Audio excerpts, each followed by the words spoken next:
So today you're here for the, on behalf of the Mayor, Rami Manuel, and the Chief Procurement Officer, Shannon Andrews, the City of Chicago welcomes you to this presentation.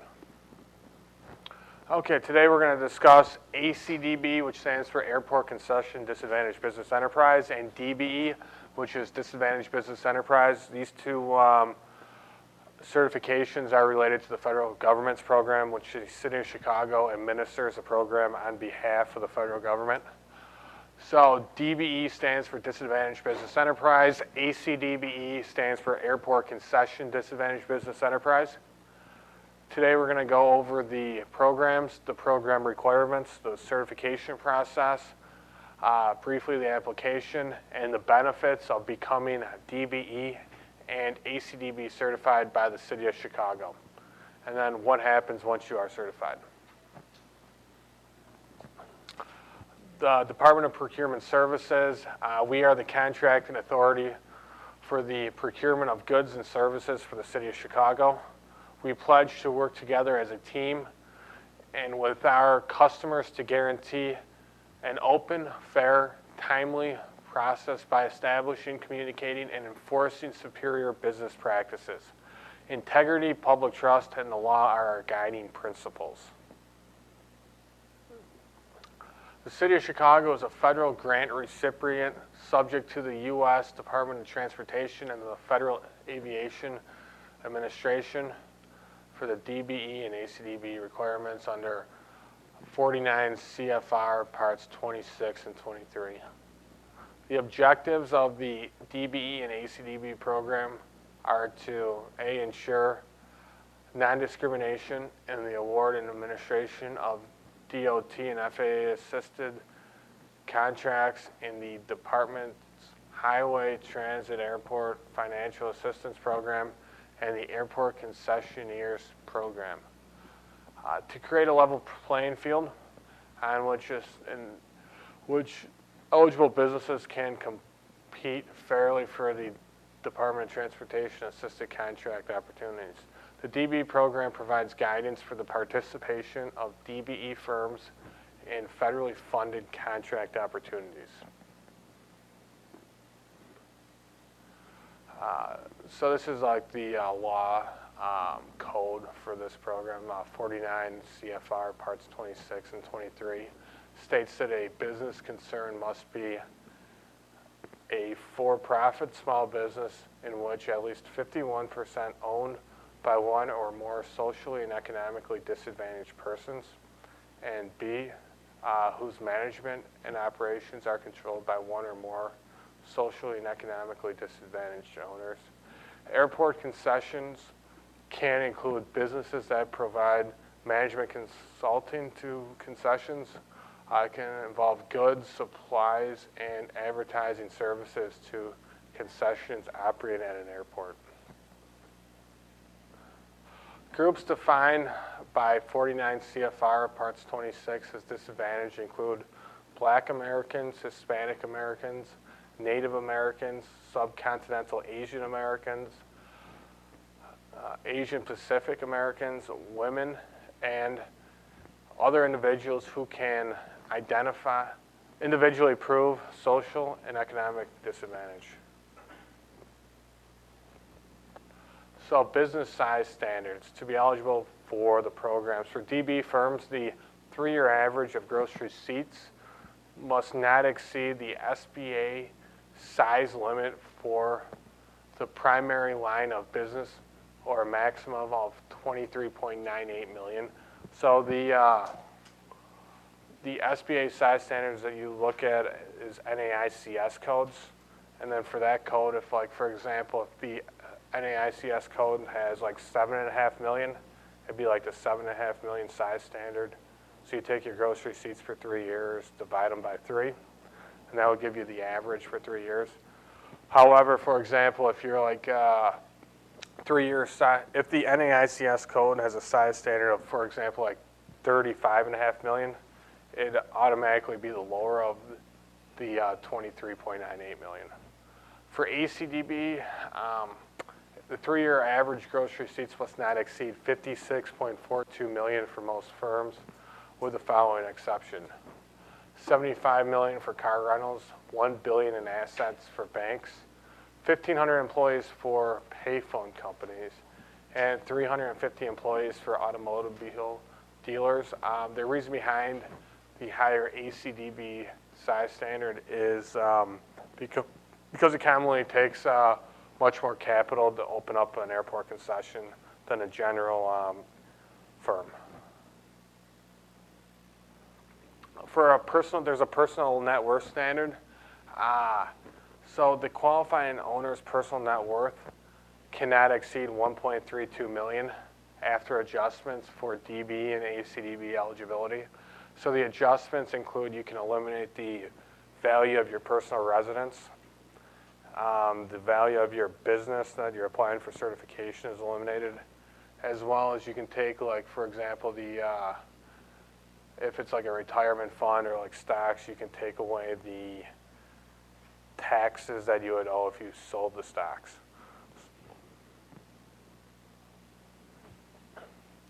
The following steps must be completed before your firm can be considered a certified DBE and or ACDBE firm with the City of Chicago. You must submit an application online at chicago.mwdbe.com. Attach copies of all supporting documentation relating to the firm and individual associated with the firm to the online application. And then a requirement for DBE and ACDBE certification, there's a on-site interview / inspection. If you operate out of your personal residence, that's fine. It's about a 30-minute interview. Just taking pictures if you have required equipment for that type of business. Can we go back to the previous slide just for a second? Sure. So where does it, like you were saying, like deducting certain things, like where would you find the rules for that? So all rules, so you can look online at the 49 CFR, the law thing, and it will tell you the actual exact regulations and requirements associated with a P&W limitation. It will tell you more guide. The 51% owner. So for example, many times there's a owner owning less than 51%, and they have a net worth that would exceed the 1.32 million. But that individual, the government's not relying on for certification purposes. So for the qualified individual, they must have a net worth under 1.32 million.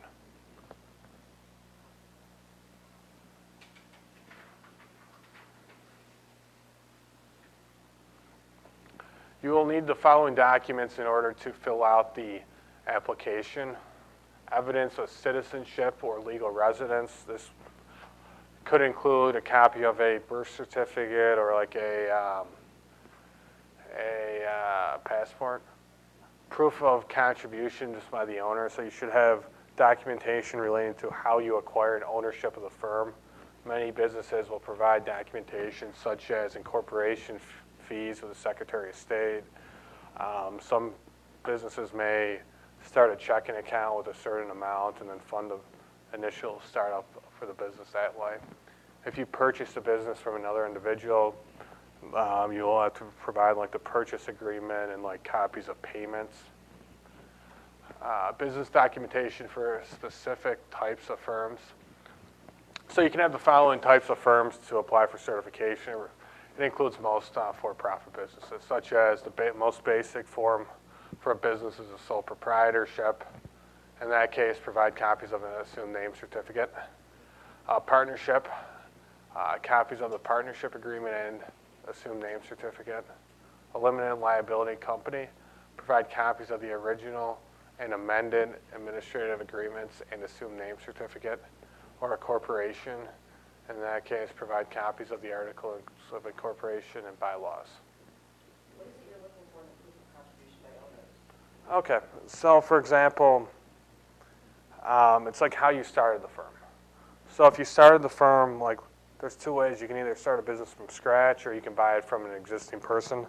So for example, if you started from scratch, you might have paid incorporation fees, you may have purchased equipment, you may have contributed a certain amount of money to get the business going.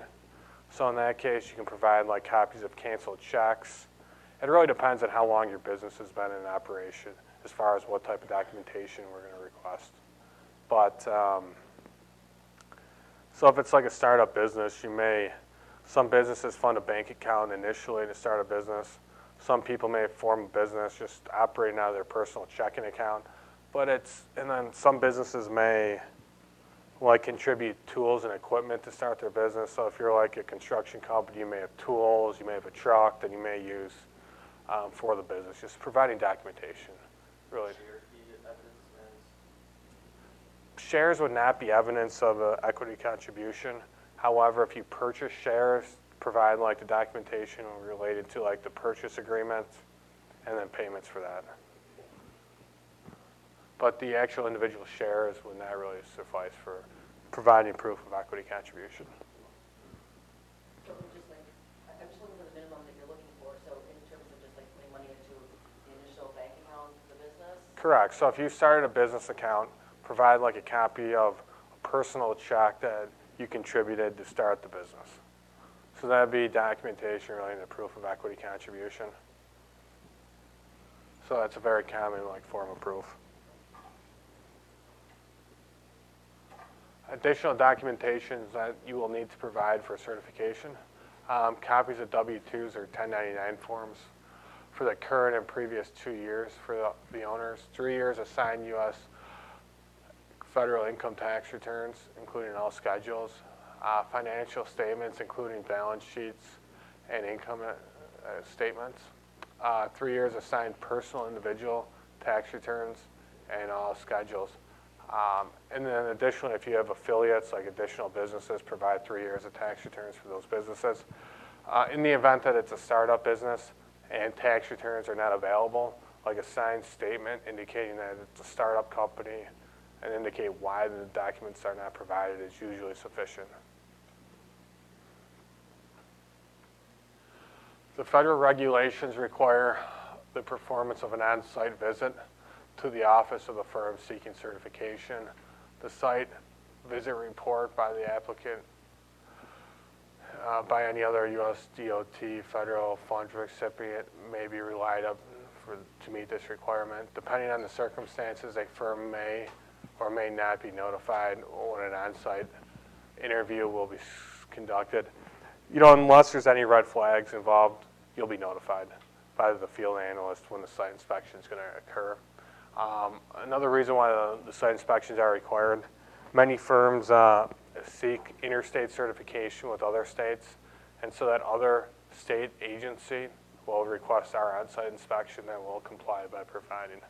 So that's another reason why a site inspection is required. Approval / denial of an application. These are the reasons why an application may be approved or denied. Usually it's not one item that will make or break the application. All the information is reviewed and a decision will be made. Ownership, disadvantage, business size, determination, personal net worth statement, independence, control, and then the burden of proof. Like an ownership, an application could be denied if there's like an issue with who owns the firm.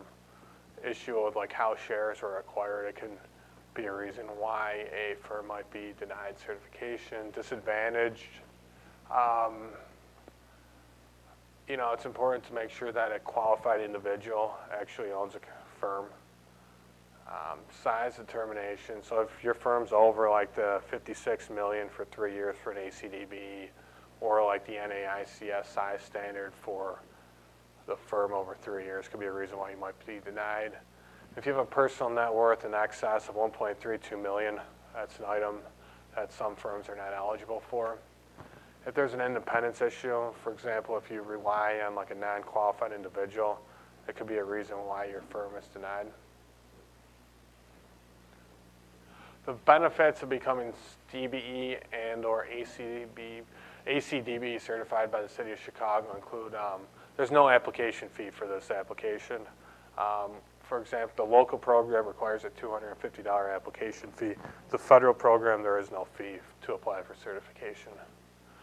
Certification as a DBE and or ACDBE provides opportunities for participation in U.S. DOT and FAA federally funded contracts with the City of Chicago, Illinois Department of Transportation, Chicago Transit Authority, Metra, and PACE.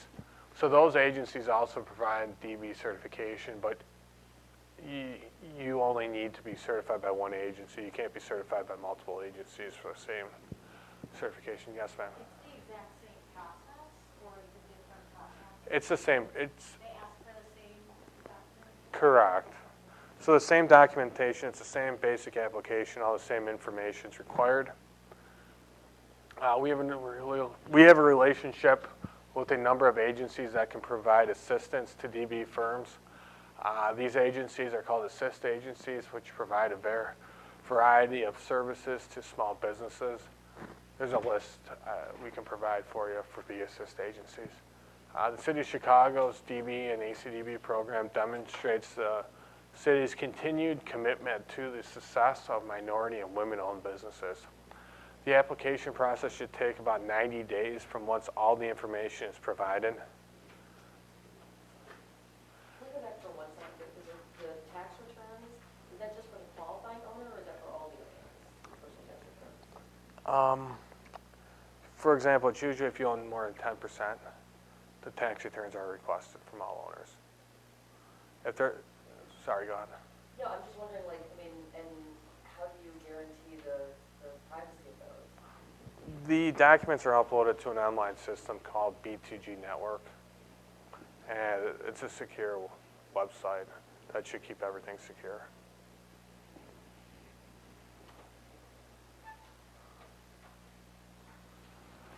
The City of Chicago provides a one-stop certification process. So once your firm is certified by the City of Chicago as a DBE and/or ACDBE, your certification is accepted by the Illinois Department of Transportation, Metra, PACE, and the Chicago Transit Authority. You can sign up for DPS and DOA alerts to alert you when a contracting opportunity with the City of Chicago arises. All City of Chicago and its sister agencies contracting opportunities can be found online. We provide you with a list of agencies that can provide you assistance to DBE firms. These assist agencies can provide services to assist in business development. For more information, the Department of Procurement Services has the following places that you can gather additional information. Questions?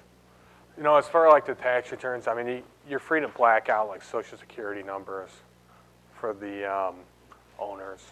I guess I mean, I don't mean to take up everyone's time with this, but I mean, I could ask you separately. I mean, what's the city looking for? I mean, what? I mean, okay. That seems like a lot of private information to be able to get. I mean, to get a contract. Well, I mean, the city doesn't force people to apply for city certification. However, it gives you more opportunities. You know, a reason why tax returns are requested, for example, there could be an issue with affiliates. So an owner of the firm could have other businesses that the city needs to be made aware of for size determination standard. Personal net worth. When looking at a tax return, you can kind of identify if this person's over the P&W limitation. So a tax return's used for that. But then I'm talking about the non-qualifying owner. If you have multiple owners and the one qualifying owner has 51%, then I understand the net worth for that person. Mm-hmm. I mean, it's a process. I mean, you know, I didn't make the rules up myself, but it's reviewed on like for affiliates. I mean, if there's other affiliates, it could be an issue with the actual applicant firm. If there's other business relationships that are involved, it can be an issue. Anybody else have any questions?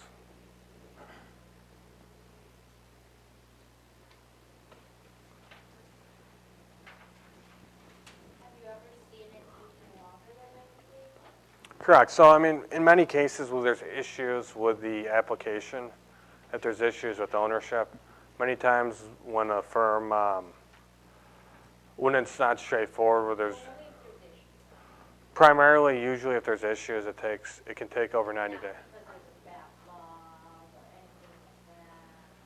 Occasionally there might be a backlog of applications, but generally we try to do everything in 90 days. We've been averaging about 90 days in applications. Occasionally, if there's issues with the firm, more information might be required. Like for example, if it's going to be, the legal department might be reviewing a file before like a final determination could be made, which may delay the certification process. Sure.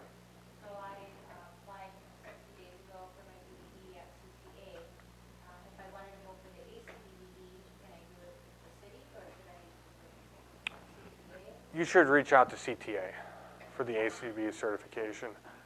They should, Airport concession. right. I mean, they should be able to do the ACDBE if you're DBE certified. Not a problem. Has your on-site inspection occurred already?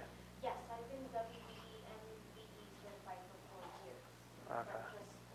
I just wanted to do DBE as of the last 6 years, so Okay. but yeah, I did the on-site inspection for them. I know I did. No, I mean, for the DBE certification with CTA, you should reach out to them and get the DBE contact. Yeah, I mean, after the on-site inspection, I think usually should be performed within the first like 30 days or have something on the books. So if your on-site inspection has not occurred and you're 60 days into this process, chances are it's going to take longer than 90 days. So you should contact who's at CTA and try to get a site inspection scheduled.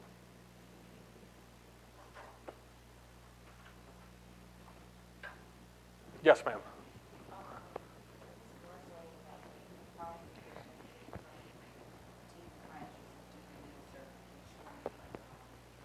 The size of your firm to be able to perform certain duties or whatever is required with the contract. So if you're a startup business and you only have few people, could that disadvantage you from being able to get the DBE? Like, is there a No. So for DBE certification, there's no like time limit you need to be in business. However, you need to demonstrate that you have like the educational or career background in the area of specialty. So I mean, there's not many startup firms become certified. So being a startup firm is not going to disqualify you from being certified. As far as like the size standard, if you're a startup, you're not going to be over like that, like the 23 million. So it shouldn't be a concern. But it's important, whatever code you're applying for, that you kind of have like the career background or a license or the education in that code you're looking for. I'm just saying, I understand it's federal, so that's typically larger, it expects more, and maybe needs more bodies to perform whatever the duties are, so that's why I'm asking. What type of firm do you operate? I have a cleaning service, a commercial and residential. Okay, I mean, for a cleaning service, it should be fairly straightforward. I've certified people in DBE for a one-person cleaning operation. So I mean, that was startup. So I mean, the size of your firm should not prevent you from like being a one-person cleaning operation or a two-person. Just important that you have like equipment that you may be required to perform cleaning services. And if you have that equipment, you don't need like a business office. You can operate out of your house. So I mean, the size standard, as a cleaning service, it's fairly straightforward. And it shouldn't be too complex, the certification process. Yes, ma'am. So it says that the airport concessions can include businesses that provide management consultation, and I have a human resource consulting firm. Mm-hmm. For my ACDBE, would that mean that I need to have a business at the airport, or I can just provide? You can provide buy from you can provide services to like airport concessions and certification. businesses in the airport? Correct. That'll kind of affect the end user. So so the employees, being like a human resource consultant, would probably fit for ACDBE certification. So would I get monies from the businesses that hire me, or would the airport? So generally speaking, you'd probably be paid by the airport concessions, like the vendor, and then they might use you for like a compliance plan that the airport's requiring for their contract. So many like DBE and ACDBE firms don't actually, obtain the contract themselves from the airport, but they work as like a subcontractor for many prime contractors. So that's how many smaller businesses get opportunities when they're MBE or WB or DBE certified. They're used as subcontractors from prime contractors on many of the projects. Why would I get a ACDBE if those vendors can hire me with my minority certification? So, I don't work directly in like contracts. I do certification. However, generally speaking, different contracts have different requirements. So some contracts require like MBE certification. Some contracts require WB certification. Some contracts require DBE certification. So I mean, usually the contracts are either DBE, ACDBE, or MBE, WBE. So usually they're not combined on different contracts, from what I understand. And then what about the veteran preference? How does that work? So the veteran preference is for the local program, the MBE or the WB. In order to become certified as, if it's an already certified firm, the only documentation a veteran really needs to provide is the DD-214 or the DD-213 form. So if they're already certified, they can seek like an expansion request just by providing that documentation. What's it called? It's a DD-214 or a DD-213, which is like dishonorably discharged documentation. Dishonorably discharged? Oh, Oh. it's your. It's your. Should be honorable. I was like, what? So We want to make sure they're dishonorably discharged. no, I misspoke. So I'm teasing. so as long as they're not dishonorably discharged, they can get the DBE certification. If anybody has any other questions, you can feel free to ask me now.